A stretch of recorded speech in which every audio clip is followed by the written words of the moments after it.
It's Valentine's Day! Now's the time to actually make your Valentine's Day candy toppers.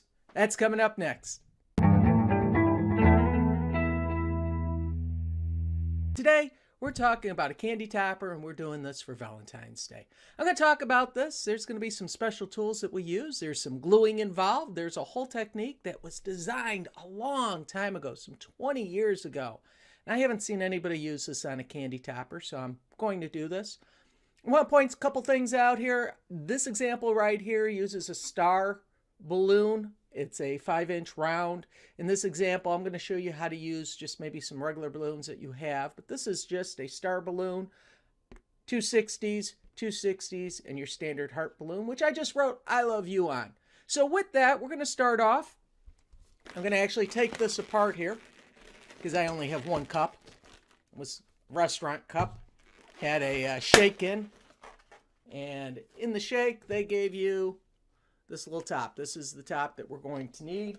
Now, to make a candy topper, what we're going to do is take a clear balloon, blow it up, and I'm going to put it into the cup, deflate the air a little so the cup actually fits, not letting any more air out. Nice solid fit. Open it up, and I'm going to simply just tie a knot. So in theory, I'm going to have this nice little balloon bubble in here. And next, I'm going to use a Linkaloon. I have a pink, fashion pink Linkaloon. And I'm going to blow that up a little bigger because what we're going to do is do an apple twist on that. So I'm going to take this end, leaving this end alone, and tie the two ends together.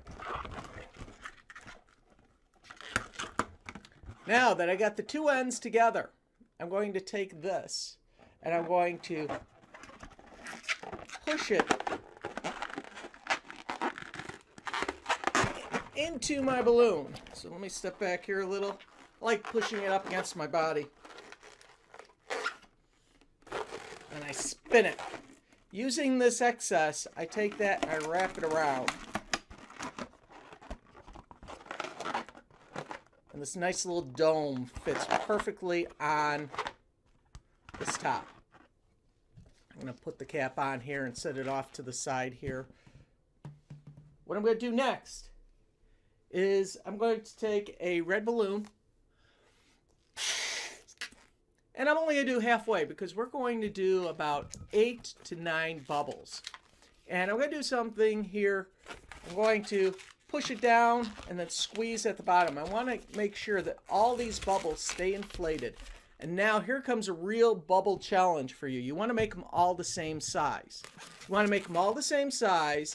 And in fact, you want to make at least 5 to 8 twists in between.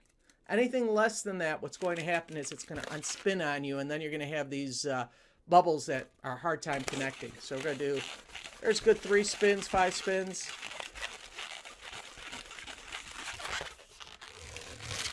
One, two, three, 4, 5. I'm going to cheat, roll it on my body. I go faster that way. I'm going to do about 8 of these. So I'm at 6. 7. That's 8. Now this should give me a ring. This ring should fit right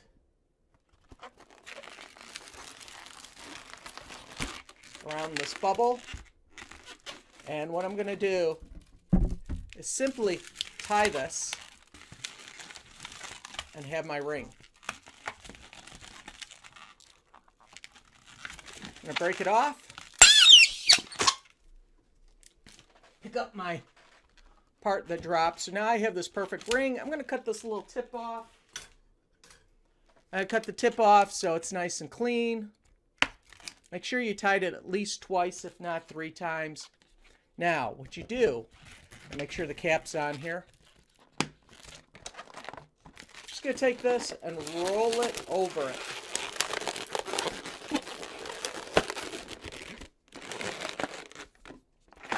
So we now have these nice little bubbles at the bottom. We're going to take our heart, inflate our heart.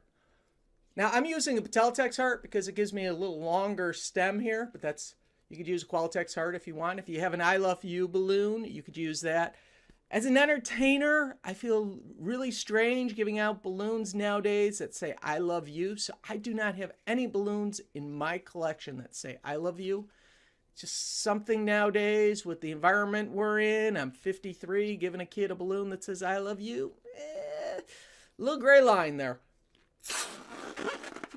So I inflate the balloon. Use the excess. Tie my knot. Now,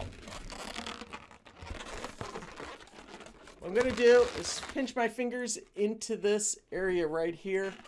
Pull it. It's hard to see. And I take it and spin it around.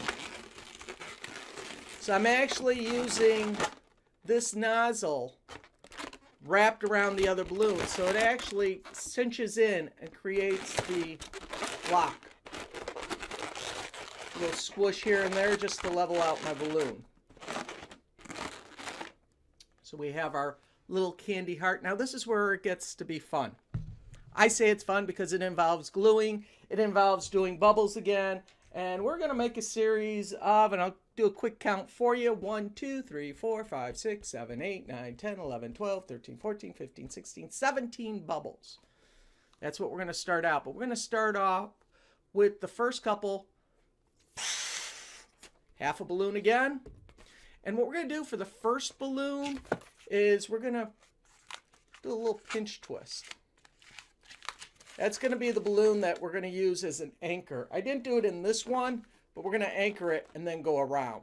So what I say, we had 2, 4, 6, 8, 10, 12, 14, 16, 17. We're going to do about 18. So I got my first little bubble. Now we're going to do 18 bubbles. All approximately the same size. 1. Again, 5 twists in this. 2, 3, 4, 5, 6. I want you to know somebody's trying to fax me. I don't know who the heck that is. 6, 7, 8, 9, 10, 11. I know, I could have cut it up and just showed you the final. 13, 14. 15, 16. Now I'm going to do a quick measurement. What I want to do is put that first bubble down. Go around, go down, and yep, this is going to be my last bubble. But I have to be extremely careful not to let go. So what I'm going to do is lock this in between my little fingers. And by doing this, it takes a lot of strength to pop these fingers open. Now what I'm going to do is get rid of it. I want to keep a lot of excess because what I want to do here is tie a knot. And here comes the hard part. I am going to do an apple twist. So I release the last two. And I'm going to try doing an apple twist.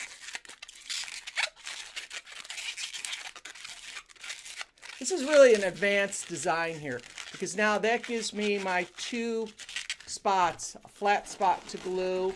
I come around and I'll be able to flat spot glue again. Now that I have these areas here, this will stay. So what I'm going to do is undo these 2 and just find a spot and just lock them in for now. All I did was twist them in, lock them in.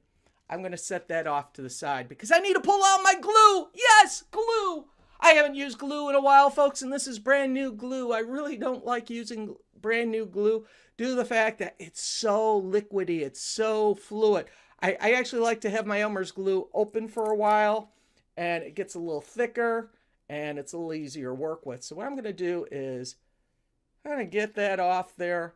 And when I put my glue on, I'm going to spin it as I go along, which allows me to keep from creating a glop. Now, I know I've been told by people go, oh, whenever you use glue, it's going to eat through the balloon. Yeah, that's if you keep going back over the balloon over and over again. So what I'm going to do is make sure the glue drips down. I want to find a spot. I'm just going to take and I'm actually going to hold it the opposite way. Just kind of go like this. Give it a little twist.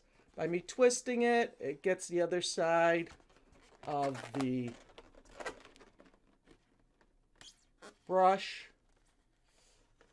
And there we go. I really don't want to strike over it. Now, what I want to do is I'm going to set this off to the side. I have this part of the balloon. I got to make sure I keep that bubble in there. Don't lose it. Hang on to it. Don't want to glue my speaker. Now, here comes the fun part, folks. I'm going to take this, set it right here. I'm doing this on video camera, so you guys are going to have a table. That's going to be much easier. I'm just going to go down that path and lay it right on that glue line. And roll these where they need to be. That's all I had to do was just roll them. Now, you notice how these fit down here? What I'm going to do is take my glue, get a lot of that glue off. This is fresh glue, folks. It's just, ew, sticky and all over the place. I don't want to have a big glue line, so I got to take my time here and make sure I get a lot of this glue off. Now that I got my glue, I'm going to lift up this segment right here and just throw a little glue on underneath it. That way it'll stick to that bottom. Stick to that other side. Years of playing around with glue, folks. You get brave.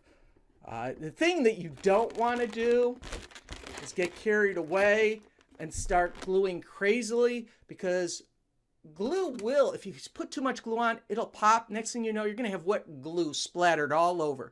And trust me, I used to do that in the beginning, and it was a nightmare. And my mom would always scream at me because I was doing this at home. This is almost 30 years ago. And she's like, "What are you doing? Getting glue on the walls?" And it's like, "Don't worry, Mom, it's only rubber cement." And I'd rub it off. But, you know, those were years ago. So this is a simple Valentine's Day. And what I'm going to do here, I probably, if I have a white marker, don't have a white marker here. I have to go old school here. And simply say, "I love you." And then I'm going to put the little lines on the love.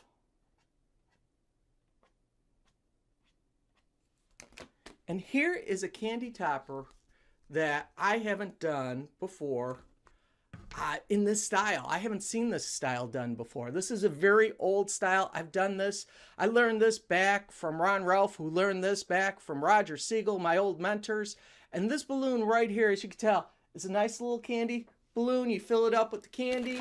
Kids could get to the candy, but you have this nice little top. And if you wanted to go as far as, you could always throw a little glue around the bottom here, and you could actually pop the inner balloon and actually have your own little centerpiece.